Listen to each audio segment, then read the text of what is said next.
said, all right, but I'm going, you better come along with me. So I got them two babies, Jackie and Lynn, put them up under my arms, and we went down there to that creek. And it was really high, and the mud was just perfect. We started making mud pies, and Jimmy, my other brother, he was supposed to be the lookout. He was on the top of the road up there looking over at the street. And sure enough, we was playing, and John Arthur was fishing. I had those babies, and we had mud everywhere, all around us. We had gotten plumb dirty. I figured it would be all right. I'd clean them up before Mama get home, right? Well, John Arthur was supposed to be the lookout for the snake. And instead of him looking out for the snake, he up there singing, la, la, la, la, la, la, la, la, la, me. I love you.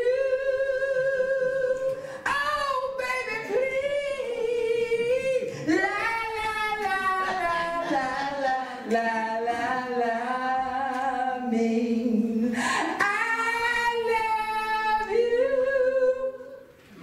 Well, we was sitting around, we was clapping our hands and making pies and wasn't paying no attention. And all of a sudden, John Arthur yelled, "Snake!" And sure enough, a water moccasin was riding up on the water. And you know what they love better than anything? Milk. They love to come up and smother those little babies and get that milk off their lips and wrap themselves all around. I hate them snakes. So I did the only thing I knew to do, y'all. I started grabbing them babies and trying to get out of there. But we had made so many mud pies, we had made it slick on the slope. And when I got them babies, I started sliding back down in the water. I said, John Arthur, you better help me! You better help me get out of this here! And John Arthur jumped up and pushed me in the behind. And when he did, I fell over in all the rest of that mud, but I didn't go back in that water, and that old snake went on by. I grabbed those babies up, I said, y'all come on. Jimmy ran down the road and let us sit there. I said, you can't go in Mama's house with all that mud on you like that. What's wrong with you? So I got the hose pipe, and I hosed all the children down, hosed the clothes down, took them off and put them in the old bucket. I figured later on I'd slip out there and get them and put them away till I could wash them. Got back there and got them out, reached the steps off all good. That old water went rolling down the line. Didn't think about it. That red, dirty water was going around the side of the house, and anybody that came up around that side would see that red dirt. So when Mama got home that night, we sitting all around the table, right? I had to clean the babies up, started dinner and everything. She come in the back door and she said, how you children doing? I said, oh, we doing fine, Mama. She said, I see y'all all sitting around the table. She said, is there anything that you need to tell me? I said, no, but John Arthur jumped up and said, Mama, this had took us down to that creek, and the snake got at them babies, and I had to save her life and bring her back up here. I said, Mama, that's not the way it happened. She said, hush up right now. I gave you a chance to tell the truth. And just because you didn't say nothing much doesn't mean that you didn't tell a lie. She said, now you children know that I would not stand for this. And no Mama took care of us, right? And she took care of us good. And ever since that night, I made up in my mind that I was not going to tell a lie if and I could help it. And that's the end of that chapter.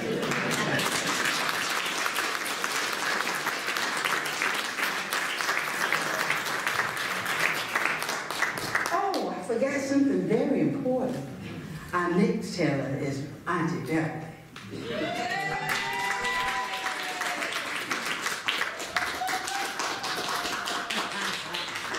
Hello Hello. Hello.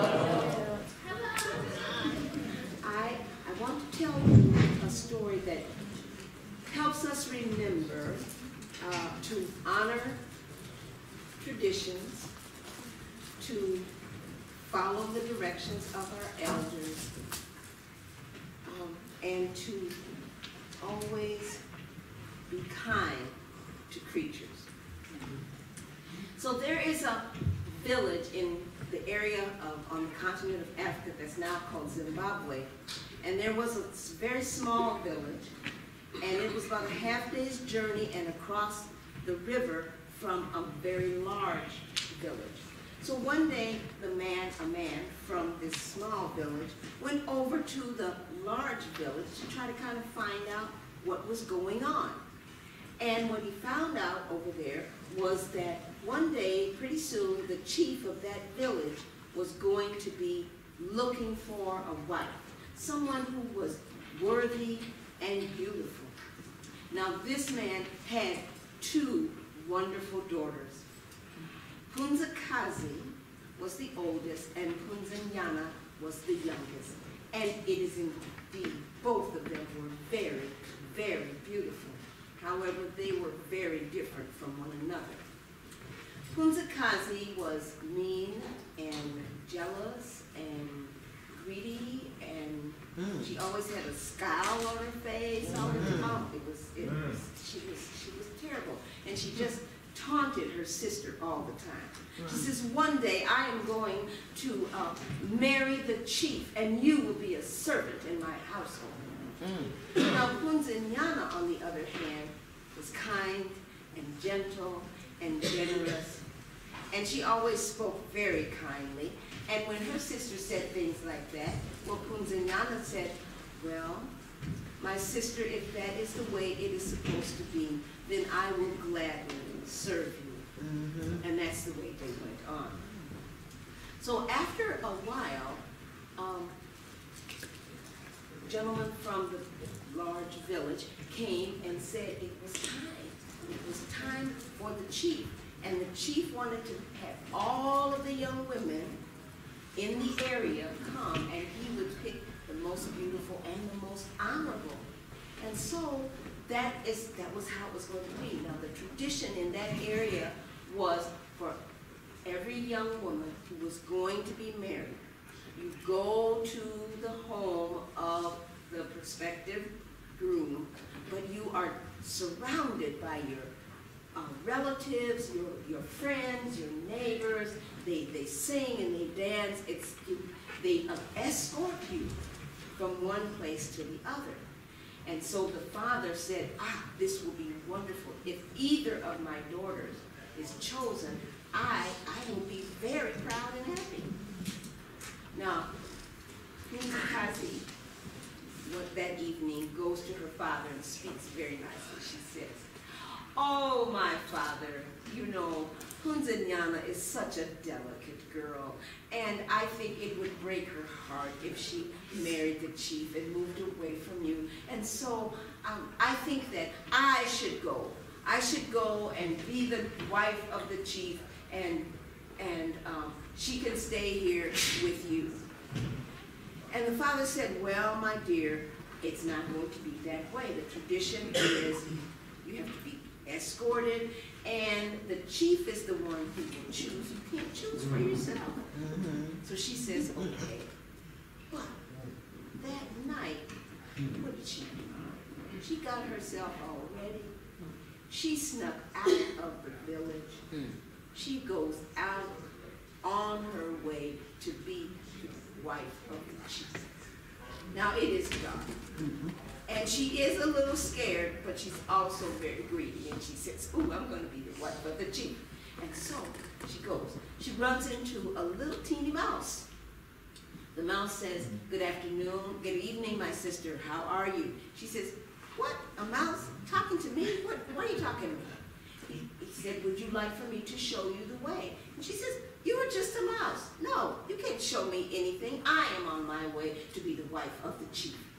And get out of my way. And the little mouse says, it's not going to go well for you. You may not even come back. What do you know? You're just a mouse. You can't tell the future. And off she goes. So she goes, it's still pretty dark. And then she goes for a little while, she sits down by a tree, and a little boy just shows up. He just shows up. And he says, oh, my sister, I am so very hungry. I'm so very hungry. Would you please share something to eat with me? She says, no, of course not. I am on my way to be the wife of the chief. And when I am the wife of the chief, I will not suffer any beggars in our kingdom. Get out of my way. And the poor little boy, he cries, and then he kind of disappears. So she goes on, she goes on. She gets to a clearing, and there is a very old woman. And the old woman greets her by name, Kazi. I have some advice for you. Now, when you get to the fork in the road, take the narrow path, not the wide one. And when you get down there, you will see some tall trees, and they will seem to be laughing at you, but you don't laugh back. And when you see that man who has a head and he's carrying it under his arm, do not laugh at him. Treat him with respect. Because he says, first of all, how do you know my name? And I'm not going to pay any attention to you. I am on my way to be the wife of the chief.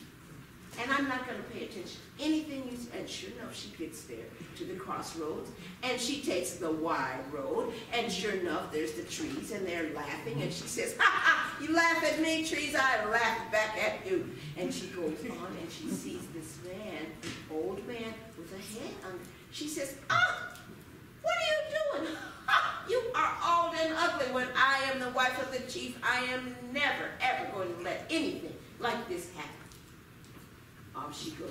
She gets to the river, and there's a little girl sitting by the river, and she's doing some work, and she greets her, and she says, my sister, how are you? Welcome. Where are you going? She says, I'm going to the village to be the wife of the chief. And what she doesn't know is this girl is the sister of the chief. And she says, well, I have some advice for you. When you go in, do not be afraid. And they will give you some millet to grind, and you make a nice loaf of bread for his supper. She says, I don't know who you are or why you're talking to me, but I'm going, and I don't have anything to do with your advice. And sure enough, she gets there. Well, the first thing the villagers say is, where's your people? You know, where's your friends, your family, your people that are supposed to escort you? She says, I didn't need any of that. I'm here to be the chief. So the chief's mother gives her some millet and tells her to grind it very nicely and make a loaf of bread. Well, you know, Kazi doesn't do any work anyway, so she says, I don't like doing this, and so she didn't grind it very fine, and she made a very crumbly cake. Then the chief came home. So they said, go. Well, she goes in. It was not pretty. In the meantime, while this is happening on, it's day. Everybody in the village and Punzinyana is excited. We're getting ready to go, and the friends and the neighbors and everybody have gathered all around. But they're looking and they're looking. They're saying, well, where's Punzakazi? Where's Punzakazi? And nobody can find her. And then they go to the path that leads out of the village, and there are her little footsteps. And they say, oh, she's gone on ahead without us. But okay, that's all right. So they went, and they're singing, and they're dancing, and Punzinyana is so happy, and it's beautiful. And she says, maybe I will be the wife of the chief. This will be wonderful. So she, too, runs into a little mouse, and the mouse says, you want me to show you the way? And she says, oh, thank you for showing me the way. And then she gets to, there's a little boy all of a sudden. He just appears, and he says, I am so hungry. Will you share some food with me? And Punzinyana says, oh, of course. Here, take this baked yam and go well. And so she says, oh, that's wonderful. And then sure enough, she does, in fact, run into an old woman. And the old woman says, Punzinyana, I have some advice for you. And she tells her, and Punzinyana, of course, takes the narrow road and the trees. In fact, they do not laugh, but they sort of bow down to her. And when she greets she sees the old man with the head on his arm, she greets him and she says, well, my elder, how do you do? And he just kind of smiles and she goes on. And when she gets to the river, there's the chief's sister. She says, I have some advice for you. So, when you go into the chief, do not be afraid. And she says, I will not be afraid. And the villagers welcome her, and the chief's mother gives her some millet, and she grinds it really, really fine. And she bakes a wonderful loaf of bread. And she's about to go into the chief's hut, and she hears this screaming, oh no, oh no, oh no, no, no, my sister. And her sister comes out, and she says, oh, my sister, no, no, no, don't go in. There's a snake in there, and he has 5 heads.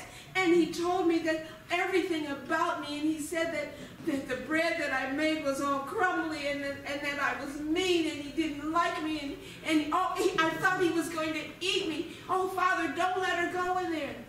And Punzinyana says, I am not afraid. So in she goes.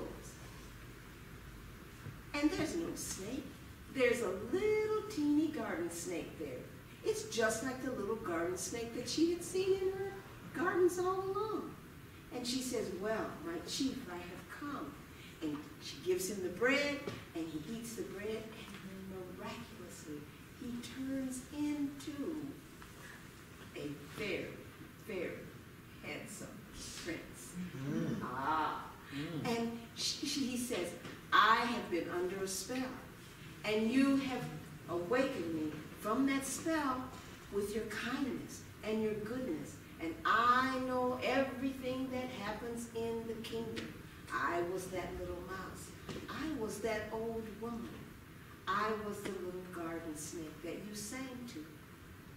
And so, the chief's mother, they dress her, they give her food, they give her lovely, lovely outfit. There's a beautiful, beautiful wedding, and everything is wonderful. And that gentleman from the small village says, I am the proudest of parents because my daughter, Punzinyana, is the wife of the chief, and Punzikazi is her faithful servant in the kingdom.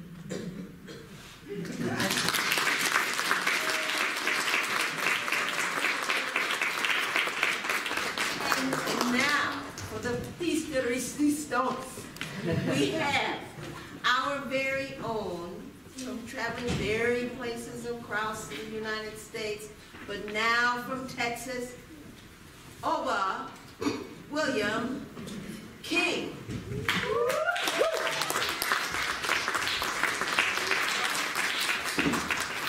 Hey, Auntie Beverly. Hey, everybody. Hey. Don't pay no attention. Auntie Beverly called me a piece or something. I don't know what she said, but I ain't bad like that. People just say something. I'm happy to be here, and I know those of you who have come out to celebrate with us and share, bringing your children. All of that is so beautiful.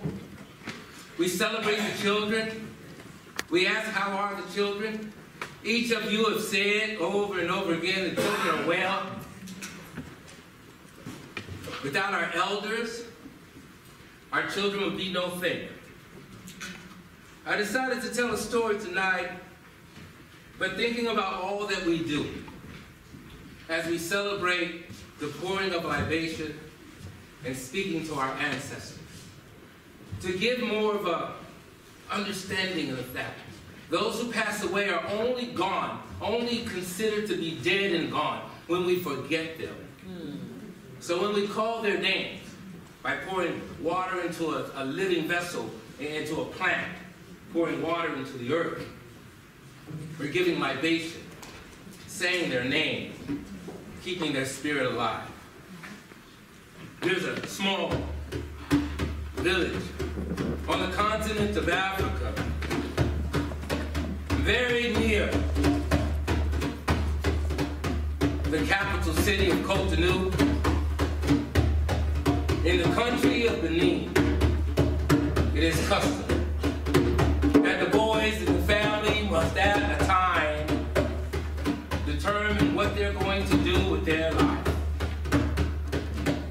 3 sons in a particular family living close to this village of Apalidapo. The eldest son made his way into the woods, and after spending the time he determined that he would learn to work iron, melt metal, shape objects that he could sell in the village.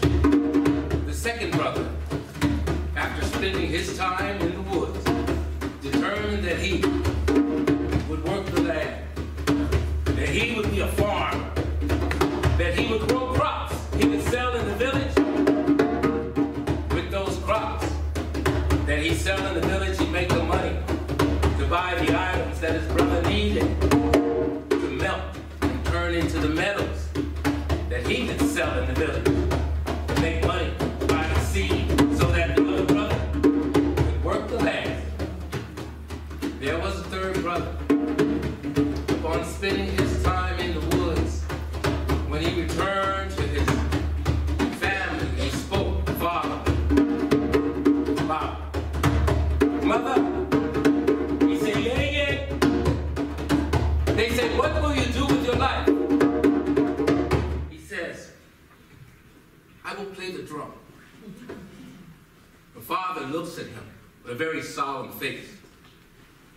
He says to the boy, you must go. You see, it is custom in this particular village that the boys must do things in order to help the family grow. And when they said that he wanted to play the drum, he could not help the family grow. He must go. The mother packed him a bag that he could carry on his way. He had to leave his home, and he wandered through the woods. He walked for a very long time. He walked for a day, a week, a month, a year and a day. He came upon a path. In that path, he heard a sound.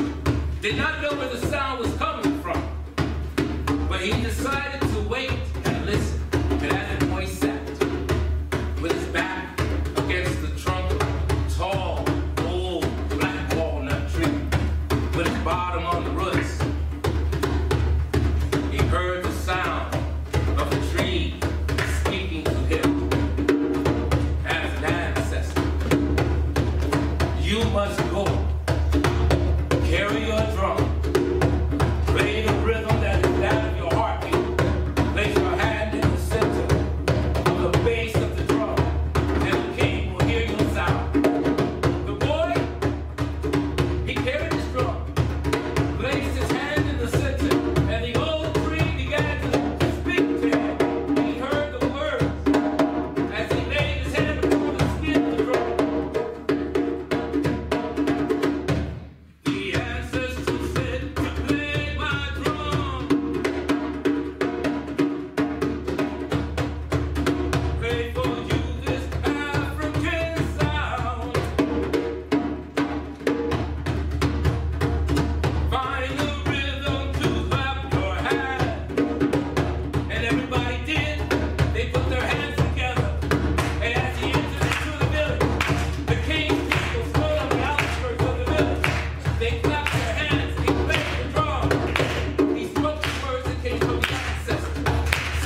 was to me.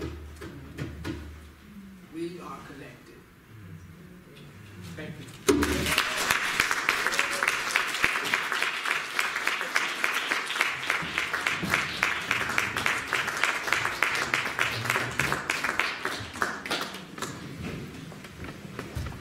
I am so happy that you guys like that. That made me feel good. And when we share our stories, we come under the leadership. We have a responsibility to give honor to our elders. But right now, I just want you guys to clap your hands and scream out nice and loud and welcome Mama Natando to the stage.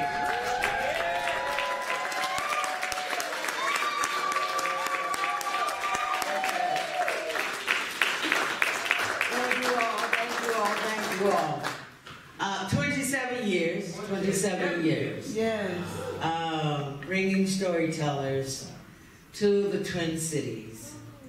And so, you know, I'm supposed to tell tonight. And also, the theme, how are the children? The children are well. And so I was thinking, well, what can I tell? What can I tell that talks about the children being well? And the story that came to mind was No Mirrors in My Nana's House. And now, when I was growing up, my grandmother on my father's side lived with us, and until she passed. And my mother's mother, she, you know, stayed with all of her daughters. She had 3, and she would take turns going and staying with them. But, you know, it was never a real closeness that you think of when you think of grandma or nana.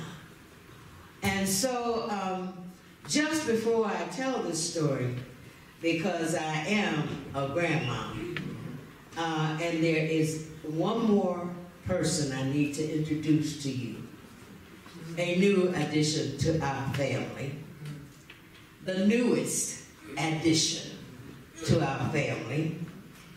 This is she. She is not quite 2 months old. This is the honey Thais.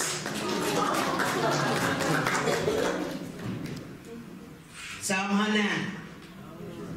And I'm hoping that my connection with my grandchildren and my great-grandchildren makes them well. Yes. Now, as grandma and great-grandma, of course, I am sometimes very stern. Yes. Because, you know, I know what has been out there in the world and what is out there in the world. And so, being Nana and Grandma and great-grandma, I want them to be well. And so I'm going to be stern sometimes. Yes. But when they first get to me, those little ones, those babies, you know, when I get a hold of them, I got to hold on to them. I got to kiss them. I got to nuzzle them. I got to let them know that grandma loves you so much. Great-grandma loves you so much. I want the world for you. And so the story, No Mirrors in My Nana's House, is about the fact that Nana has all of the love that there is to give to the children, the great-grandchildren, and all of the children in the community, because that grandma feels like all of the children are her responsibility and they must be well. to the future. We want to look and see wellness, greatness, healthiness. Yes. We want to see all of those things. And so in Nana's house, there didn't need to be any mirrors because Nana always said, you are so beautiful. You are so handsome. You are so sweet. You are just fantastic. That's why there were no mirrors needed in my Nana's house. No mirrors needed in Nana's house. Because in Nana's house, that's where the children felt well. Where the children knew no matter what happened in the world, this was the place that they would be well. If they were hungry, they would be fed. If they just needed to be held, they were held. If they needed grandma to say or great-grandma to say, don't you touch that child. That's exactly what grandma and great-grandma said, so that the children are well. And so, for all of the children that are here this evening, there are no mirrors in Nana's house, because in Nana's house, everything that you need is there in Nana's house. Because Nana says the children will be well. When asked, how are the children? Thank you. And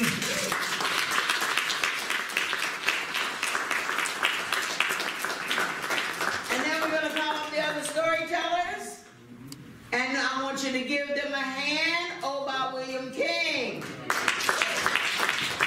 Auntie Beverly. Toni Simmons. Mama Koku.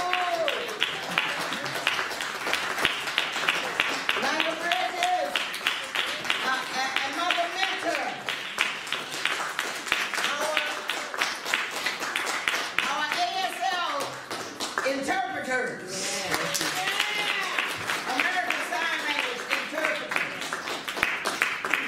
And to our folk, Unicorn Riot, who have been streaming us live.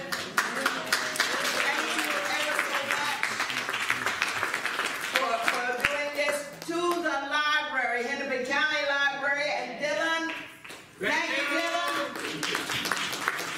And to all of you, thank you. And to this man hanging out back here. Come on out, husband. Come on out, husband. You're going to be all right. Just keep stepping this way. Don't get towards the edge. Yes. So, anyway.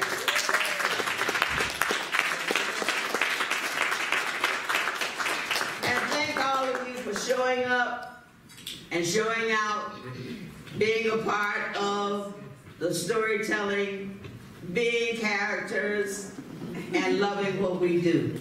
Thank you ever so much. Would you like to have something to say? I would encourage each and every one of you to go online.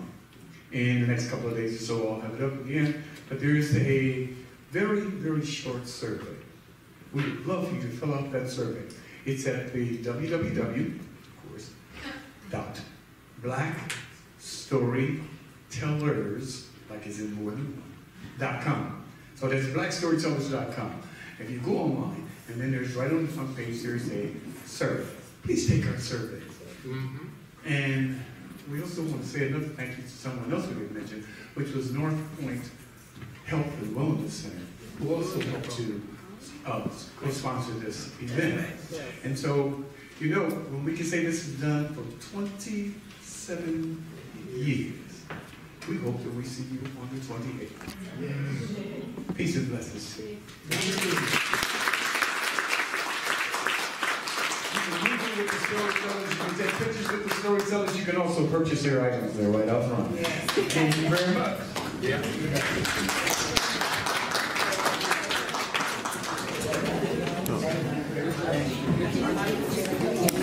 I want to say to everybody, we're going to try to bring some more like let's get this all over that.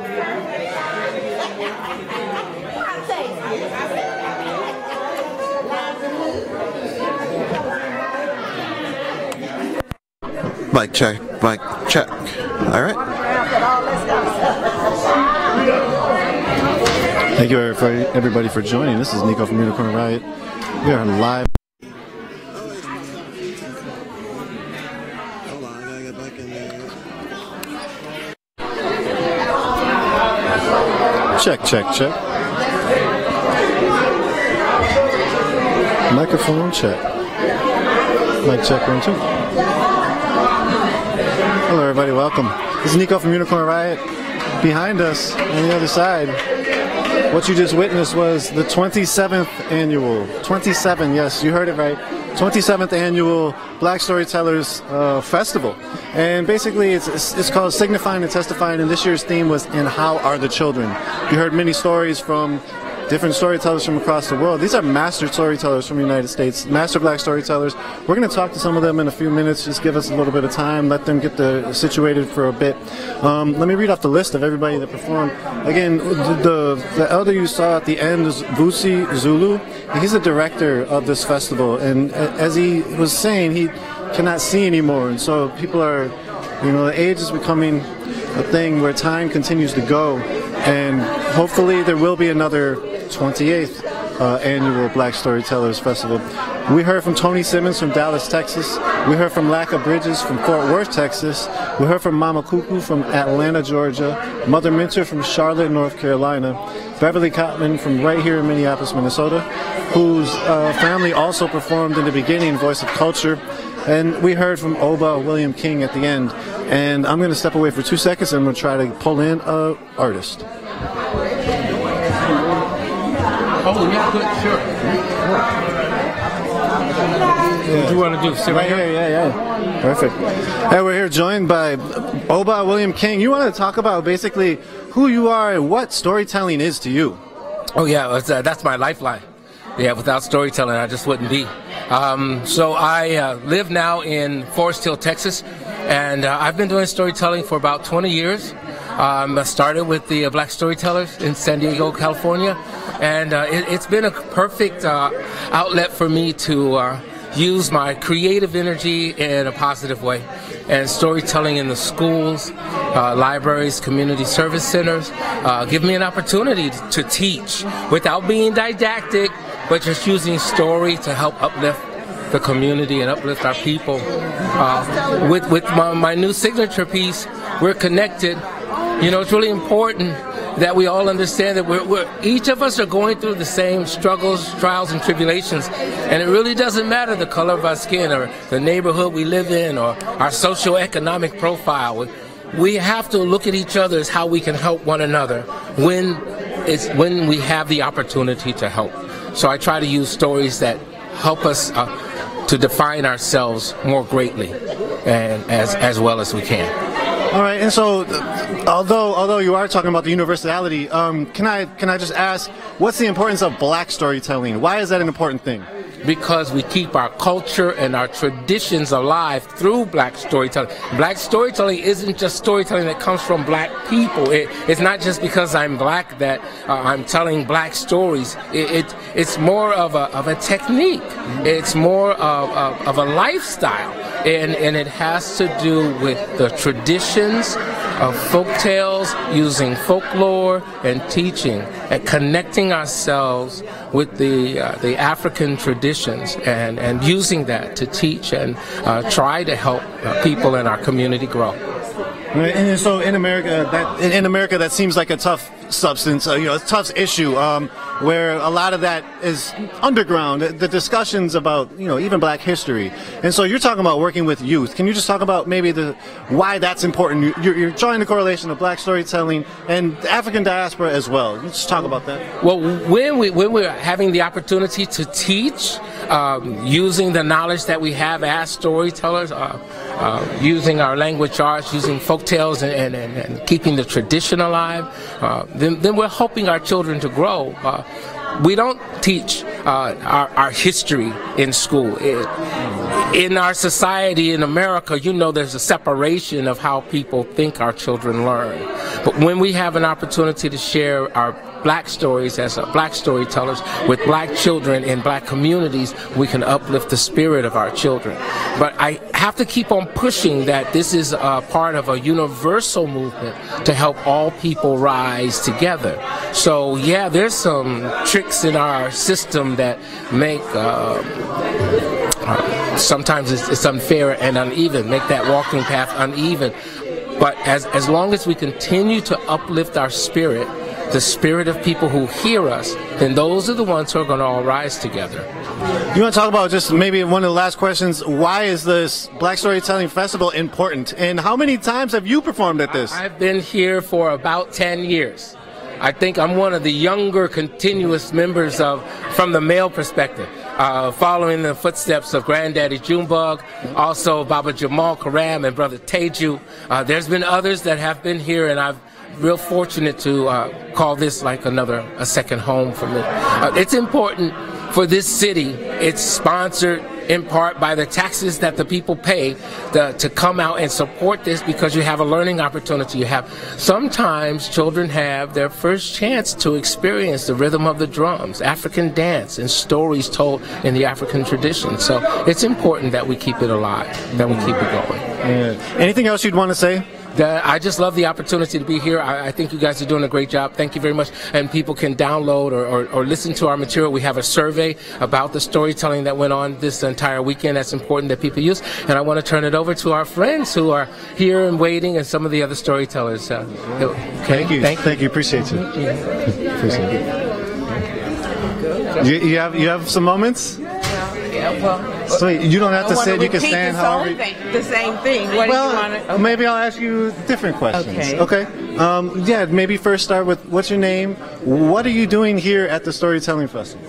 Well, my name is Toni Simmons, and I'm here to tell stories. Yes. And so, just telling stories. How long have you been doing this? Oh my! I've been telling stories for over 30 years. Yeah. How did you get into telling stories? I actually started in the library. I'm a former children's librarian, and I would do stories as part of my job in the library, story times there, and then I would go to schools, and people started asking me to go to other schools, other libraries, do birthday parties, festivals, and then it became my career. So I saw there was a lot of crowd involvement. You even got people into the stories. You want to talk about that, why that's important? Well, I do have a theater background. My undergraduate degree is in speech and drama, so I always try to include some type of audience participation or creative drama in my stories. I believe that children and adults remember the stories well if they're a part of it, if they can participate, if the story can be interactive. I love to include songs and chants and movements in the stories. And now these aren't just regular stories, or what are they? Are they stories with what? Well, they're folk tales, so I wouldn't say regular. Most of my stories come from different cultures. In this festival, we do specialize in African and African American folk tales. So it introduces all children to the African and African American culture. And that's part of the African culture, the participation. The stories are not, oh, we sit and listen. No, we become a part of the story. The audience becomes a part of the story, becomes a character in the story. They all help tell the story. So anyone can share those stories. So come from a librarian perspective, or being in the library for a long time, can you talk about just maybe the stories that are told and that aren't told, and what the difference is in correlation to maybe black storytelling? Well, In the library, usually or typically, their stories are being read to the children that come. There are very few who are telling the stories. And so they're using the literature that's there that's suitable for a short read-aloud book. We have very, very few African or African-American books that are suitable for that type of environment or that type of presentation. That's why the oral telling is very important, because some of the stories, for instance, the story I told tonight, would be hard to just sit and read aloud and to keep the attention. My goal with storytelling is to motivate children to read. So when they hear this story orally, they want to go and find a book where that story is, so they can read it. Okay. Is there anything else you want to say about the storytelling, about the 27th annual Storytelling Festival, or about just anything in general? I think this is a wonderful event. I've been coming for many years. I've lost track of the time. I love it here in Minneapolis. It's a very artsy community, a very culturally rich community, and I just encourage everyone to come out next year for the 28th. All right, cool. Thank you so much. Appreciate it. Yeah, if you have time. All right. You don't have to sit, or if you don't want to, you can stand. However you want to do it. I'll lean. All right, sweet. Leaning is good. Hi, how are you? Hi, how are you? I'm good. I was blessed to see everybody perform and hear your performance as well. Do you want to talk about who you are, what brought you here, and what you did tonight? Okay, my name is Alicia T. Mentor, and they call me Mother Mentor because I have so many children. And I came from Charlotte, North Carolina, by way of Fayetteville, North Carolina. That's where I was born and raised, and a lot of my stories come from that area, stories that I've written about my family growing up. So they're actually true stories, embellished just a little. Okay, so how long have you been writing stories? I've been writing and telling these stories for probably about 30 years. Yeah, so and people don't seem to get tired of them, so I keep telling them. But of course I do. I worked in a library for 30 years, so I tell stories from all genres, for children, adults, seniors, teenagers, anybody that'll listen, I'll tell. Okay, what got you into this? My dad was a storyteller. We grew up without television, and we did have an old phonograph that we played, but he would tell us stories about his growing up, and especially on those rainy, thundering, and lightning nights. We unplugged everything, the radio and everything, and we just listened to good stories. Wow. How many siblings did you have listening to stories? It was 6 of us, but we always had a few cousins and neighbors, children around or whatever, so everybody came to our house to eat. My mama fried the best fried chicken in the community. And now you're known as Mother, so you tell stories to all your children? I have 18 grandchildren, 6 great-grandchildren, and 7 children. Wow. And do you ever get a chance to tell stories to them all? Oh, but not at one time, but, I go to their homes, and they would come to the library when I was working, and we get together for family reunions and things like that, so I tell stories for them then, and they all have copies of my video. You call them CDs now or DVDs now? So they all have copies. I make sure they do, and every child that's born gets one of their own to put in their basket, because that's one of the things we try to do is make sure they have a keepsake basket from the time they're born. Now, why is storytelling important to you? You're doing keepsake baskets for the babies. Why is this so important? A lot of the stories that we tell hold historical values. They wouldn't know anything about my mother or my father if I didn't tell these stories to them. So they wouldn't know, they would miss a part of their heritage. And storytelling is the oral tradition that we pass down from generation to generation to make sure that these stories stay alive and that we know our heritage. So it's very important that stories are told not only family stories, but historical stories, stories about where we come from, what happened during that time, stories about the Middle Passage, stories from Africa, stories all around, stories in your own hometown. I tell my grandparents and parents that you need to share these things with the children so that they know who they are, that they don't think that it just happened by circumstance that we're here, but there's a reason and you have a great heritage to live up to. Children need a purpose in life. We all need a purpose in life, and sometimes they don't act the way that we think they should act because they don't have a purpose. They haven't been told. So it's so very important for parents and everybody to just get in there and remind them that you are somebody. You're important. Your legacy is important, and you are creating a legacy for the next generation. So with that importance, and you also bring up like the Middle Passage and sort of the history a little bit that I'm sort of hearing, why is the importance of basically black storytelling? I sort of asked the same thing to Ova William. Black storytelling, why is that important in this day and age with children? It's important there again because of knowing where you come from. It makes a difference in your life. If you think that you don't have a strong background or base to grow up in, you feel like there's something missing in your life. So when our children are told about their history and that they do come from kings and queens and that by circumstance they are in this country and they are Americans, and it's not that we're not proud to be Americans, but you need to know where you came from. Every ethnic group comes from somewhere, and they need to know what that heritage is. I tell stories about Brer Rabbit. Well, Brer Rabbit didn't just start in the South. Brer Rabbit comes from London. You can trace most stories in most cultures from somewhere else in the world. So why not know about where that is and what the importance of that is, and that we're more alike than different. We are more alike than different. Yep. So talking about the similarities, I saw a lot of sort of similarities, bringing the crowd into the mix, bringing crowd involvement, not only just bringing them up there, but having them be involved, and also just the youth being the theme, and how are the children.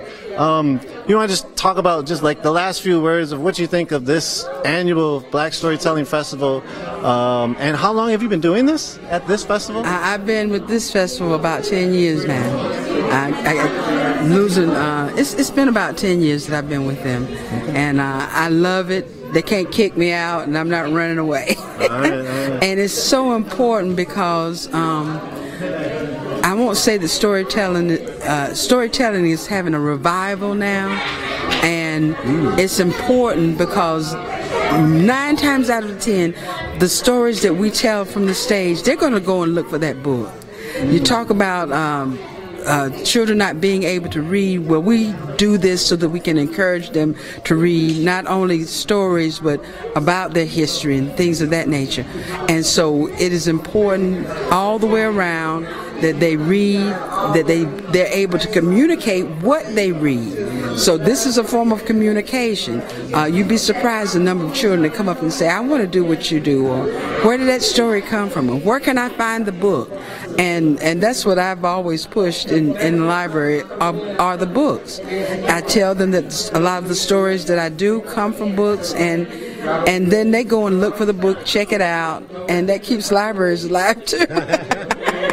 That's the cycle. Libraries and bookstores. There are not a lot of bookstores. One time you could find a bookstore on every corner, but you got your big conglomerates now, but you don't have the little quaint bookstores that you can go into. Very few of those. Anything else you'd like to say? Thank you for being here and supporting us. Thank you. Appreciate it. All right. Appreciate it. Let's see if there's anybody else left. You've heard from 3 master storytellers. I'm going to try to see if we can grab 1 more or 2 more. Just hold on a moment. Thank you so much.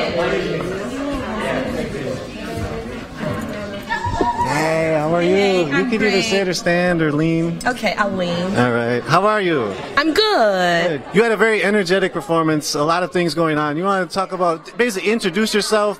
Who are you and what are you doing here? I'm Koku, which is Donna Kokumo Bowie, and I'm here to, I guess, participate and share and learn at the Signifyin Testifyin Storytelling Festival.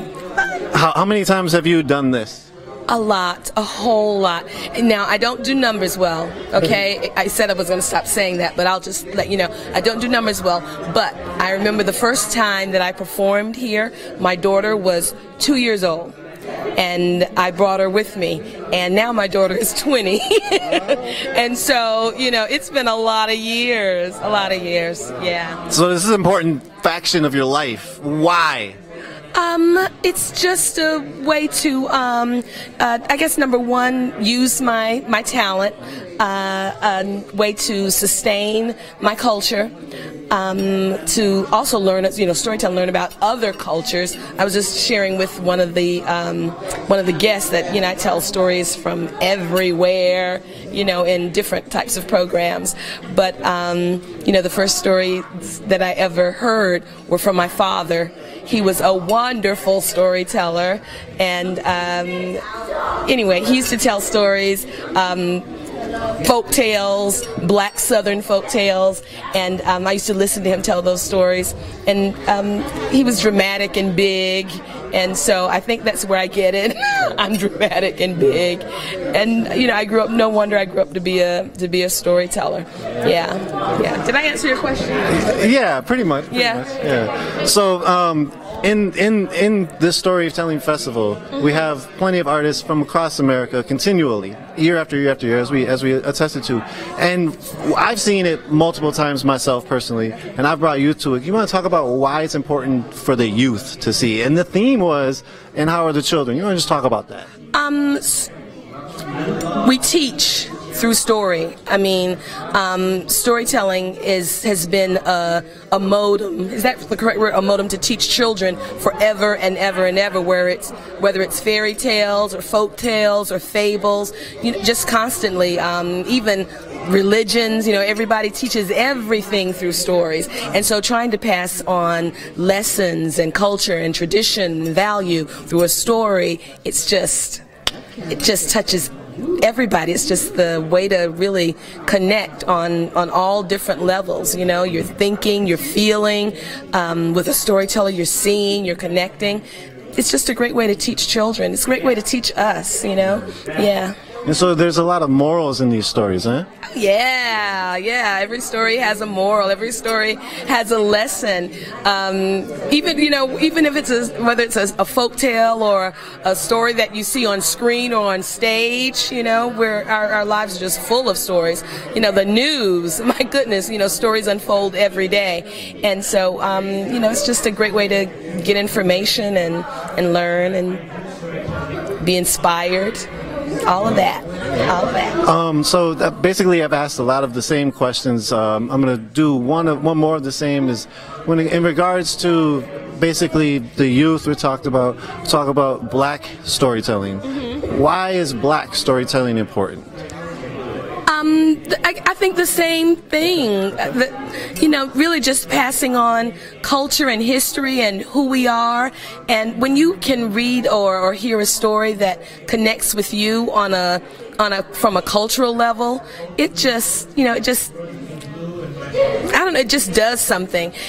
Whenever you hear a story, maybe I should talk more personally. Whenever I hear a story, whether it's a story about a woman or a story, and if it's a black woman, you know, that whole idea of, oh, if she's doing that, then I can do that. If they can do it, then I can do it. You know, if they created this, maybe I can create this too. You know, just finding a likeness or a connection and being able to see yourself in somebody else's story. And I think when children are able to see themselves in stories that are created for them, created from their ancestors, it just, you know, can touch them a little bit more. You know, more things. The more you have in common, the more you can connect. You know, Yeah, I'm on level. And so you're not from Minneapolis. You came here for this festival?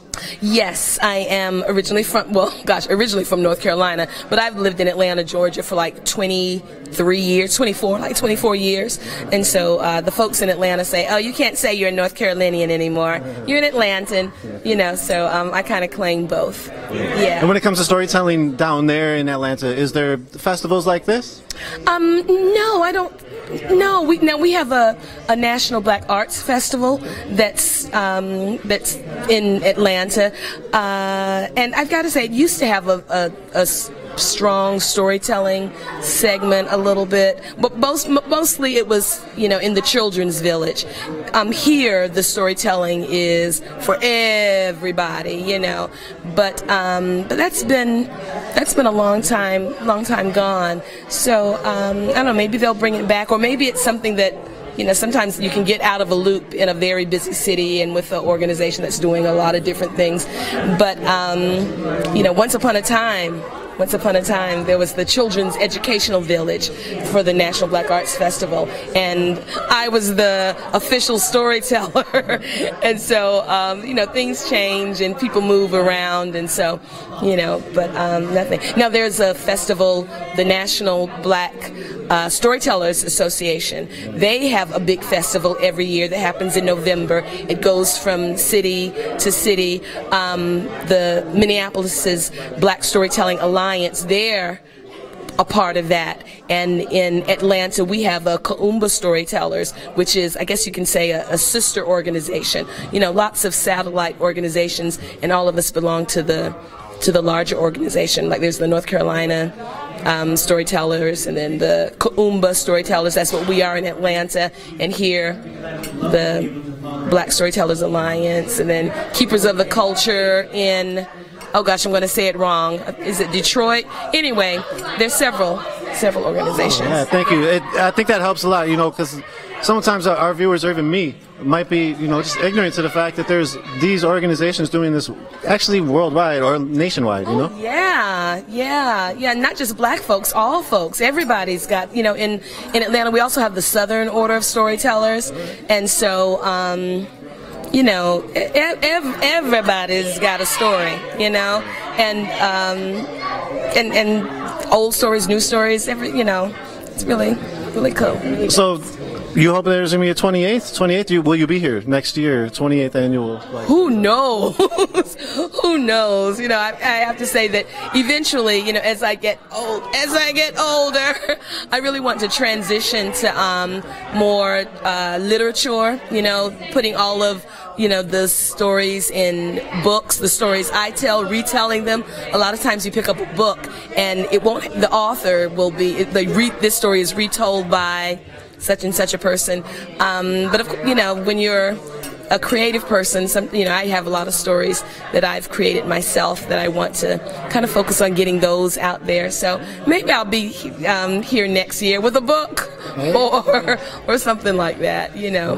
Yeah. Anything else you'd want to say in regards to this festival or storytelling in general? Well, I'd like to applaud the Black Storytellers Alliance for doing this year after year after year. You know, it's just wonderful. I remember the first time that I did this. Like I said, my daughter was 2, so I don't remember how old I was, but I was young, and the storytellers that were at the festival were really well known, and so, you know, I had sent in this really pitiful videotape to Natando Zulu.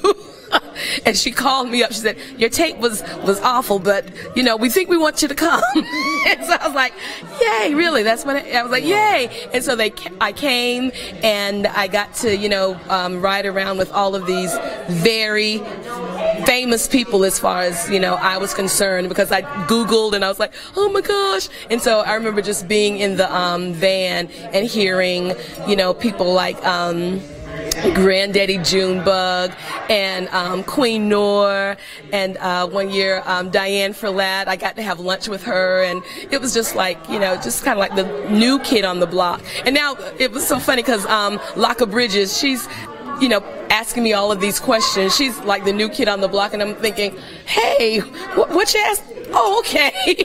I see. It's all, it's all come full circle, And so, anyway, just it's a wonderful experience, and I'm honored to have been a part of it for so long. Yeah. That's great. Well, appreciate it. Anything else you want to say? No, I have nothing else to say. I could tell you a story, but no, time's up. I think that's enough. Yeah. Appreciate you. Thank you. Much. Yeah, thank you. Lucy, you wanna take a shot? Okay. All right. Yeah, end it out with the director. So kind words there. Yeah, you wanna lean on this? I do. All right. Old man got to do a little bit of leaning here every now and then. Let me get my cough out first. All right. So we're here joined by Lucy Zulu, director of the Black Storytellers Festival for 27 years now. I just sort of introduced you. You want to introduce yourself? No, I think you did a good job all by yourself. Okay. It's much better when you have others introduce you than when you do it yourself. So 27 years. I was talking to you 2 years ago at the 25th, and you said that everybody's got a story and everybody's story is important. And you also said that might have been the last year. You didn't know. And now we're here at 27 and you did it again. and we wound up being able to do it again because of the fact that folks didn't want us to stop. And people said, no, you can't just do that. You got to do it again. So we're saying, okay. Now, the issue is always trying to get the monies together and trying to pull all those little pieces together so that we can do it again. And we are fortunate enough because we never have all the money. Never, ever. And once we are able to begin the process, and we'll get a grant from the biggest one that we get is that one from Metropolitan Regional Arts Center. Mm-hmm. So MRAC. Okay. So we get one from them, and once we get that grant, that gives us a good basis for it. That's almost half of what we need to bring folks in, give them a small stipend compared to what they would normally get paid for just doing a 1-hour show. We don't even begin to get close to that, and we keep them for 3 days, and we work them hard because we have a Thursday night opening. They're doing stories there. Then we have Friday, and then we're doing stories both over at McAllister College in St. Paul, as well as over at UROC, the Robert J. Jones UROC Center over in North Minneapolis, and schools bring the children there. So, and then they're doing the Liars Contest that night, that Friday night, and then there's tonight, the grand finale. So they do an awful lot of storytelling, and they put in a lot of effort and work. And we try to make certain that folks can bring their children, and that the parents and the children can interact with each other while they are there. So you'll see, oftentimes we have adults on stage along with the children on stage. Because that's really important for children to see adults in storytelling roles like that. So they can laugh at their parents without being derisive, but just being with them and enjoying them. That's what we think is important. There are many, many ways for folks to transmit culture, mores. Storytelling is probably one of the most powerful ways. And oral storytelling is what we tend to do, which is a little bit different from just reading it from the book. We may have read it, but when you tell it, you got to add that other flavor to it, as we say. Okay? Yeah. That is a long answer. No, I appreciate it. That was a great answer. I want to bring it back a little bit beyond the storytelling and to talk about the Black Storytellers Alliance. Talk about, you had to reach out to get these monies because you're a nonprofit, and all these artists are basically working, like as you said, for a very low stipend for those 3 days and probably 20 plus hours during those days. Talk about the nonprofit status of you, Black Storytellers Alliance, and why you all are nonprofit. What do you all do? we are a nonprofit because of the fact that we think that what we do is important to the community, to the broader community, as well as our local community. And we believe that we need to have others being able to pitch in financially. And we take donations. And we say that in order to make sure that people can participate, we don't have prices that say, okay, it's $20 for adults and $10 for children and $5 for babies, that kind of stuff, that many people can't bring a family of 4. Now, I know people do spend a lot of money going to all kinds of other things, and that's true. But we are trying to get folks involved in what we are doing as a means of teaching. Because what we call this is edutainment. Okay? It's along with teaching the things about what it is to be human. We use that word a lot in a lot of different ways sometimes. Folks are talking about, well, I'm a human and you're a human. But being human is one of the most difficult concepts in the Western world. Okay? Because not everybody is treated as if that we are all human. Okay? So we have to make certain that we continue to bring that up. We don't like to deal with just that thing about the worst of it all, because always looking at the reason why you're doing this is because there's so much crime and all of that's in the community. Yeah, that's true. We got all kinds of bad and good, all contained in the same kinds of area. But it is up to us, within each of us, there is that potential for that good. We don't need Tarzan or Jane to come into the community to kind of straighten things out. We got enough people within the community who can help straighten things out. We just got to get those stories told. We got to get children to see themselves as being people who have power and ability, capability. And once they can do that, once they can see that the world is far, far, far bigger, as the great author once said, it's far bigger than anything that you can imagine, and far more beautiful.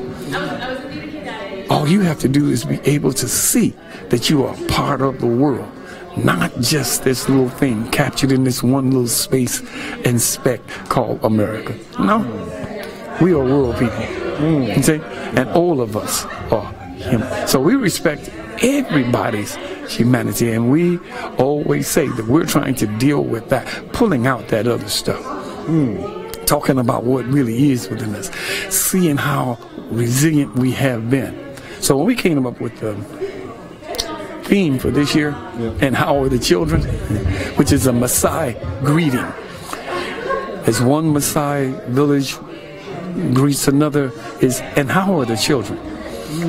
And the response should be, and the children are well. Because when the children are well, that means that the village is doing well, that there is not war, there's not famine, but that the children are doing well. Because as the children do, and as the elders do, then so does a community, a country. See? And we first came up with that, with the things that are going on politically in this country. Folks were thinking about, well, are you talking about the separation of the children in terms of immigration? No, we weren't, but we include that. Be real clear, we do. We're not saying that we are separate from, we're not tone deaf. We know all that is going on around us, and we need to make certain that our folks recognize and act upon our own power. So that's why we're a nonprofit. That's why we have folks who come and who are committed to it. Okay? Because it's not about the money. It's about that ability and that commitment to community. And so how long have you been, this is decades long, you've sort of dedicated your life to this? It seems that way, doesn't it? Yeah. And I believe that that's true, because throughout my many years, once I began to understand more about my origins as being an African, see, some folks would say, well, no, you're an American. Yes, I am, but I am an African in America. You see, as El Hajj Malik El Shabazz said, a cat that crawls up into an oven and gives birth, well, you don't call that offspring biscuits. They're still kittens. Okay? So just because we were born here, we're still Africans who were born here.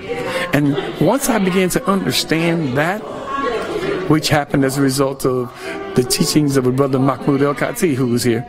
Once I began to understand that, then I didn't have any choice. When folks talk about ignorance being bliss, that's what they mean. When you don't know, you can't do anything. You don't do anything because you don't know. But the moment you know, you are charged with doing something. I hope that answers it. Yeah, it definitely does. So we're talking about these decades. Where did you start? Why? So I heard the professor, Professor El-Khati, legendary. Right. You learned from him, but did that start your storytelling?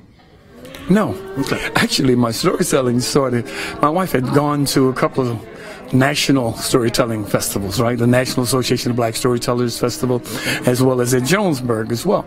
And so she said, well, one time you gonna go, come on, go with me.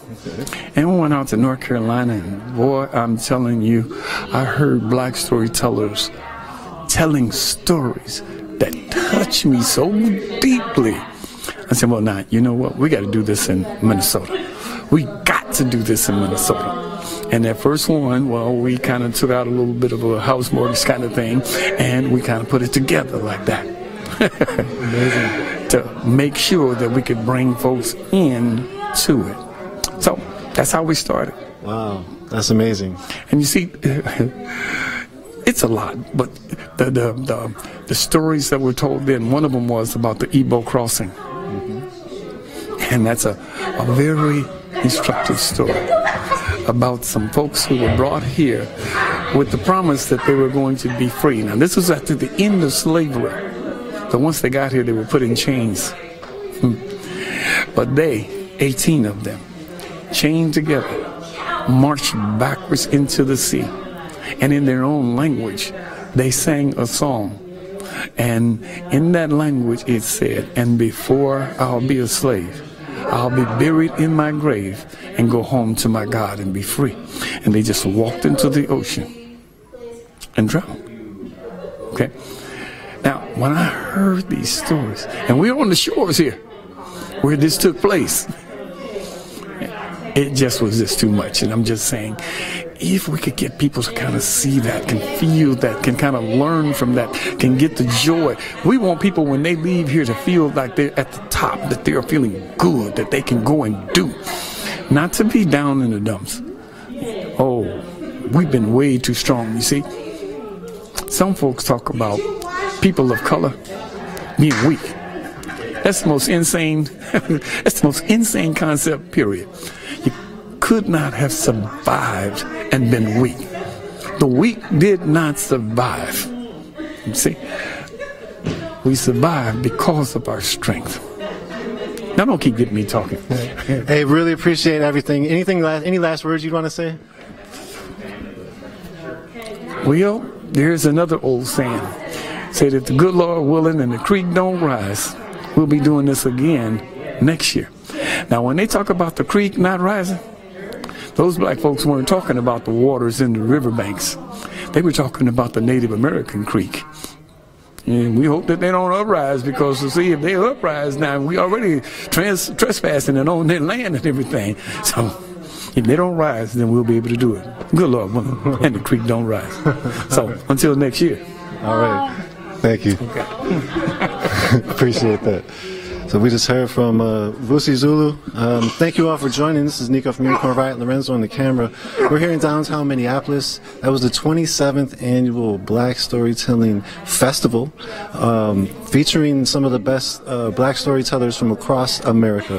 And thank you all for joining. If you liked what we do, like our coverage, we're only able to do it because of you all. And we have another artist. Do you want to take 2 seconds so we can hear?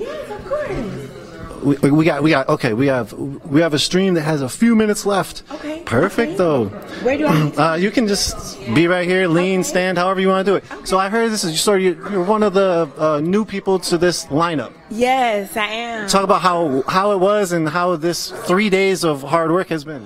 Oh, definitely hard work. Lots of fun. Crazy busy, but inspiring. So inspiring. Being able to, we had children in the audience all on Friday.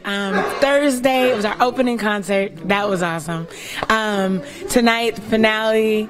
Then the Liars competition where the community comes out and you get to see everybody go take the mic and try their hand at a story. That's always fun because you never know what you're gonna get. So it's been great. It's been great. Right. Sounds like we have to go. Lights going out. Any last words? I would say thank you for all of you that participate. Just know that the oral tradition of storytelling is so powerful. It's how we all began. Every single culture, they've done it. That's how we learn. That's how we grow. That's how we motivate and inspire. And we get lessons from that. So keep it alive. Make sure that you support local storytellers because they're out there for schools, for churches, for communities. They're out there and we all have something to learn and we all have a story to tell. Thank you. Want to say your name real quick? Oh, it's LACA, L-A-C-A, Bridges. Thank you so much. Appreciate you. Yeah. Thank you. Thank you. All right. They're going to shut off the lights on us. Excuse me. They're going to shut off the lights on us, so we will. I don't know. Let's see. We have to go. Thank you all for joining. Go to unicornriot.ninja. Go to support our work tab. Click on that. We definitely would only be able to do this without you. Thank